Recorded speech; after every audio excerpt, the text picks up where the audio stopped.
My mental health has been trending in a downward direction lately, to put it lightly. I've been feeling the little feelings I've been shoving aside bubble up little by little. And while I could just repress everything like a champ, I thought I'd try something new.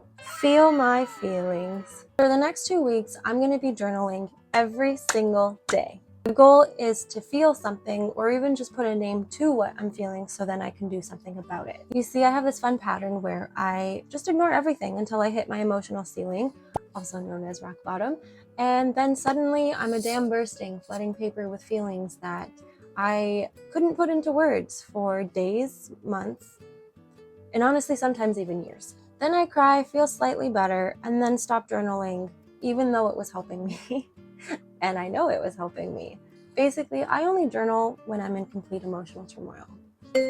This time I'm going to try and avoid the whole spiraling first, reflecting later thing. So we're flipping the script.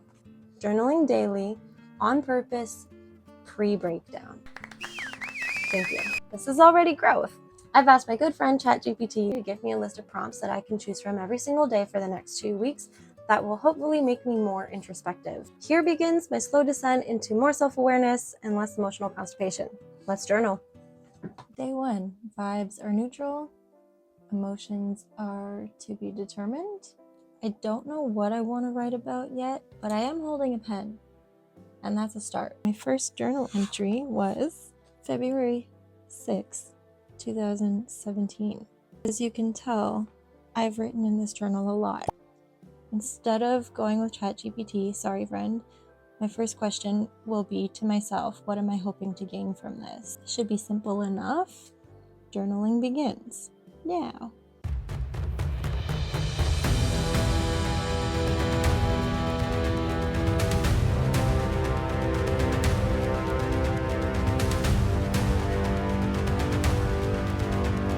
Is the cool slow-mo music happening yet? Just like that, day 1 is done. That already felt a little better. This is going to be a safe space for me to explore these feelings. I just looked back at those clips and realized I dissociate a lot. Okay. Oh God. Oh, my gassy little girl. That stinks. Oh my God. Other than the fact that it stinks, it's day 2 of journaling. I got a fancy colored pen, so we're gonna write in the color orange today. My question today, I have it written down. I have 2, actually. If I scan my body from head to toe right now, what sensations stand out? And number 2, if this emotion had a physical shape or texture, what would it be? And where does it live in me? I think they work hand in hand, so that's what I'm gonna go with. What's today? May 4th. May 2-4.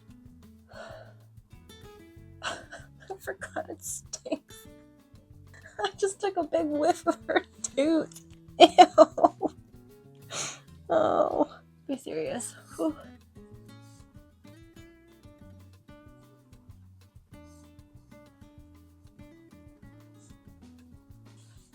I don't know what I'm feeling, but I definitely wrote it down.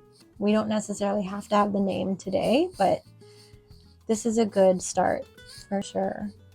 What's happening because of all the cognitive dissonance is like my head feels really cloudy. I wrote down that everything is pretty much in the shape of a blob, but in my head it's static. When it's in my chest, it's like slimy, but it's still really tense. So at times it's also just like the shape and texture turns into like a red brick.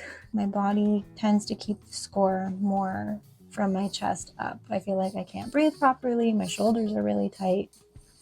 Interesting. Welcome to day 3 and 4 of journaling. I have to fit 2 days into one because I didn't have time alone yesterday and I don't feel comfortable filming in front of people. So I'm doing 3 questions today, 2 for yesterday, 1 for today. Number 1, what do I need right now that I'm not giving myself? Number 2, what would it feel like to be fully safe in my body? And number 3, what do I keep trying to solve instead of just feel? We're gonna have some hard-hitting ones today. Let's just get into it so I can feel better because I've been getting really anxious. I wrote a lot, more than what the questions have asked for, and I figured it out. A lot of it comes down to fear of things changing and the guilt, shame, and embarrassment that is gonna come with that feeling of being a failure. It's the people pleasing. What I'm having a hard time with is that I feel trapped in these feelings. It feels like I don't have a choice but to deal with it, but I'm also just not happy where I am anymore, and I've completely lost myself. I didn't think I was gonna cry on the internet this early. I stopped talking about it with my friends because they heard it all before and I don't want to bother them. So I'm gonna take that to my life coach on Wednesday. Thanks for listening. Goodbye. It's day 5 of journaling every single day and I'm feeling lighter already. I'm answering 3 questions today. Number 1 is, what am I afraid will happen if I feel this fully? Number 2 is, can I give myself permission to not have the answer right now? ChatGPT went off with that one. And number 3, where do I feel joy or hope in my body? Can I stay with that for a few moments? I'm gonna end off on a more positive note this time. Also, yes, I am wearing the same outfit as yesterday. Don't judge me. We all do it. We all do it.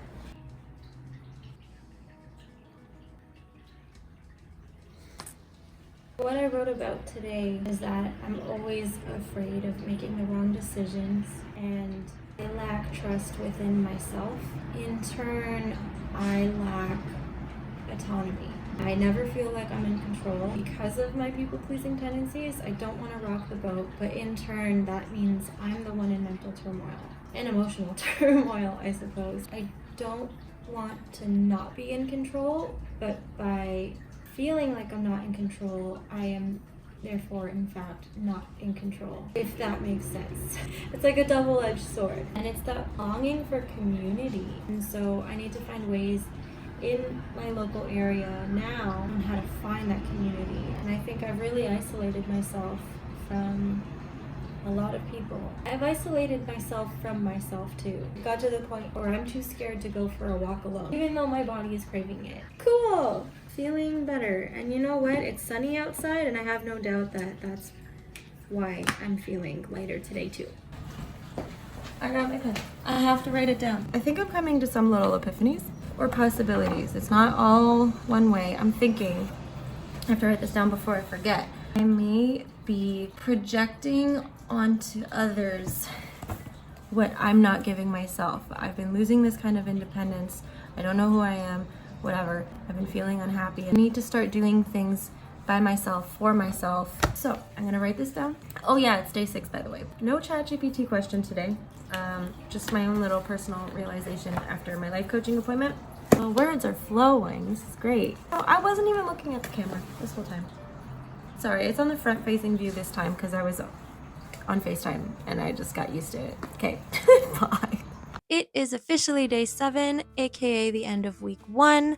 I've journaled for 7 days straight, which is more consistent than my sleep schedule, so I'll take it. Journaling is starting to feel less like homework and more like an oddly comforting form of self-sabotage prevention, which is to say I'm not thriving, but I'm not spiraling either, so that's growth.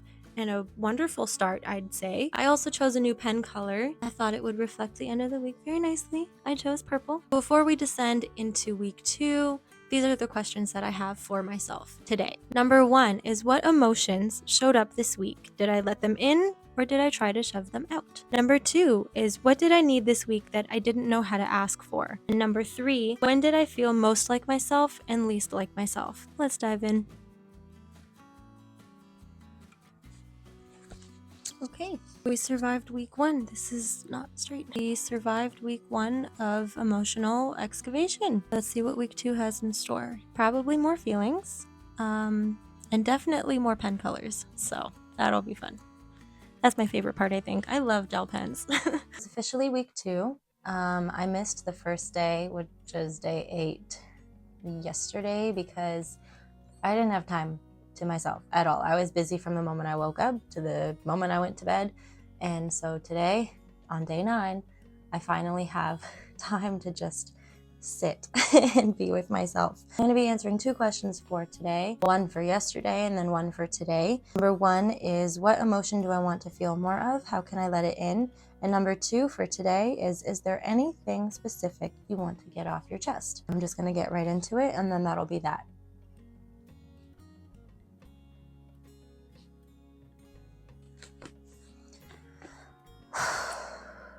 I got to acknowledge something that I would probably just bury deep down. I got to acknowledge it by writing it down and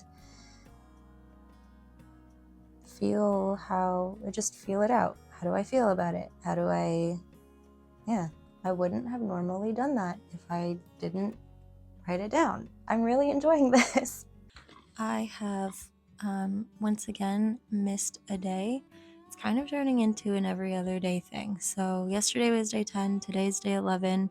I'm exhausted, but I'm gonna do this anyway. I at first was feeling like, oh, I don't have time, I don't want to do this, I'm too tired. But now that I've picked the questions that I'm gonna write about, I'm feeling like I'm craving it instead. Let's just get started.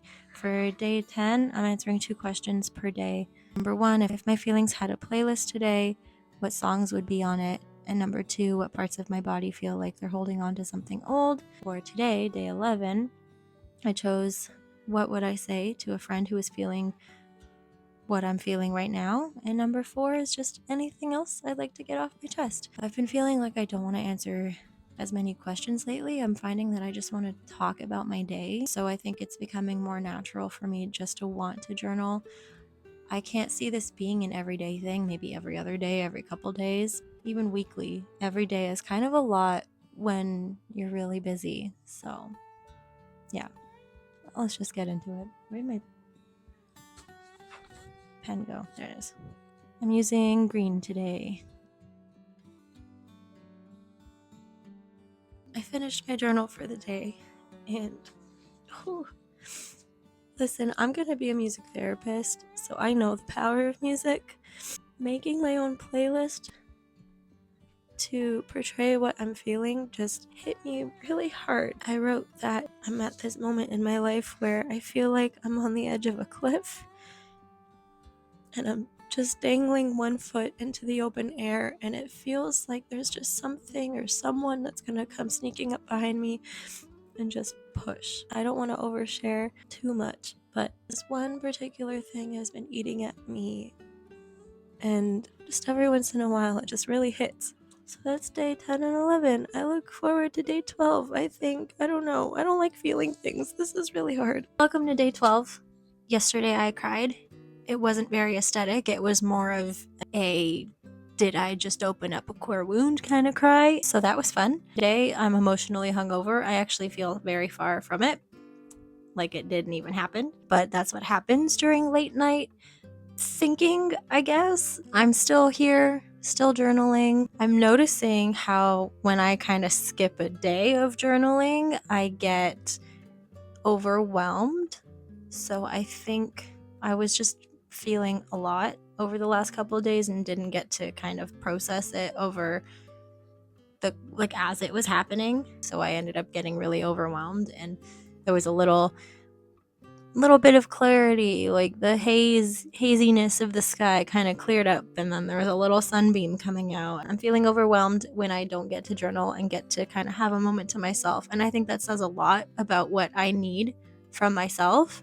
Let's just get into it today. What has surprised me about myself lately? And number 2, has this challenge changed how I relate to my feelings and how I notice them? I'm also aware that my hair is greasy. My hair gets greasy really fast. Today it's really bad because I've been out and about. I'm walking 10,000 steps a day. Hint, hint, that's the next video. I'm covered in sunscreen right now, and I feel very icky, but I have one more walk to go. It is what it is.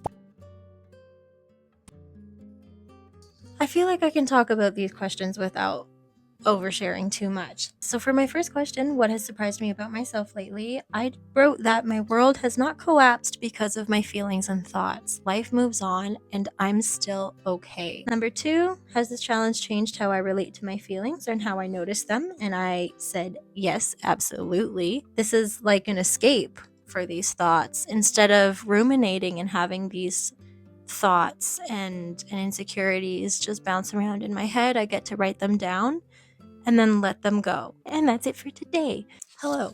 It's day 13. It's the second last day, and honestly, I'm not here for it. I'm also a little bit sick now. I've got a bunch of stuff to do. I thought I would just do some silly little questions. It's nice to just be a little bit silly today, and I don't have to answer in any long-winded way. It could literally just be like 3 words per question. Number 1, what's one thing that has been oddly comforting lately, even if it makes no sense? I wrote choosing pen colors. I don't know what it is. Choosing a color with how the day feels just helps. Number 2, if my anxiety were a cryptid, what would it look like and what would it scream at 3 a.m.? She would look like a banshee with long, stringy black hair, black eyes, and a black mouth, and she would scream, "You left the window open, and now all the bugs who ever lived are gonna pay you a visit, and you won't be able to sleep until you shut it." And then she'll laugh maniacally. Yeah, true story. This one actually happens on a daily basis. Every time I try and sleep with my window open, that just is what goes through my head. Number 3, if I had to market my current state as a candle scent, what would it be called? If my current state had a candle scent, I would choose dahlias and dissociation, or mild panic and lavender. That was fun. Day 14. I did it. I'm a little sick. I'm a little sleep deprived, and I just woke up. But I did it. Feelings were felt, resistance was resisted, emotional constipation, loosening, and we're here. Today's questions were, in what ways do I feel different from day 1? I wrote that I feel lighter and more confident in myself and in what I want out of life. I have felt feelings that I was unintentionally avoiding, and I now have acknowledged some, but not all, because I don't want to overwhelm myself. So I'll work on them a little at a time. Number 2 is, if your life was a movie, what would the audience be screaming at you right now? I often talked about how I thrive alone and how I want to do things alone because I just don't. Ever since high school, I wanted to watch a movie by myself, and I still haven't. It's been over 10 years since I first said that. So the audience would just be screaming, like, listen to yourself, just go. So go. Like, what's the big deal? Just go. I've now booked myself a musical that I really want to see just for me, and that's gonna happen in July. So we're doing things. We're working on it. See, I'm actually working on it. Number 3, what parts of this practice do I want to carry forward? What can I let go of? I want to keep finding time for myself to get the feelings out, because the rumination isn't fun. I would let go of doing this every single day, maybe every other day or every few days, and also filming myself doing it. I could have had so much time doing this more accurately, I think. To sum everything up, journaling didn't fix me, but it did slow me down enough to notice things like how I avoid my feelings and how much of my life is me trying to be okay out loud while I'm spiraling quietly. I didn't walk away with all the answers, but I did walk away with better questions and more confidence in what I'm actually feeling. And I've given myself more credit for it. I now know what I need to give myself to feel in control and to feel peace in my life, because I finally stood still enough to listen. And that's something that I should have always been doing. So should you journal every single day? Yeah, if you want to laugh at yourself, if you want to cry, if you want to feel all your feelings that you may have been avoiding, and also acknowledge habits that may not be serving you anymore, yeah, you should. I will say this, giving yourself the space to be honest with yourself, even if it's just with pen and paper, is revolutionary. I gained more confidence in myself and what I'm feeling, and in turn that actually made me more confident in the way I look too. Does it look like I'm not wearing a shirt? Anyway, thanks for coming to my emotional unraveling. If you want to see more of the self-inflicted growth journey, why do I keep saying that? If you want to see more of this self-inflicted growth journey, I suggest subscribing. You know where the button is. I'm not your mom. I'm not going to actually force you to do it, but also it would be nice. Even if you accidentally clicked on this video, I appreciate it very much. Thank you guys for watching. See ya!